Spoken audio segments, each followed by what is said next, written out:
Pelantikan panitia pemungutan suara atau PPS yang harusnya dilakukan pada bulan April mendatang dibatalkan oleh Komisi Pemilihan Umum Kota Makassar untuk mencegah penyebaran virus corona. Selain itu, KPU Makassar juga akan mengurangi jumlah dan jadwal sosialisasi tahapan pilkada ke warga.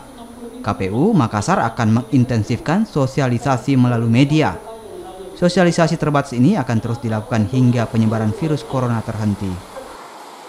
Sama dengan strategi pemerintah kota, semua kegiatan yang sosialisasi yang bentuknya mengumpulkan orang dalam jumlah besar, saat ini selalu kita suspend, kita tunda semuanya. Bahkan sampai di pembentukan PPS nanti, kami sudah punya beberapa simulasi, sudah ada petunjuk dari pimpinan kami di KPU RI dan mungkin akan dilanjutkan oleh pimpinan kami di Sulsel tentang metode pembentukan PPS kita nanti.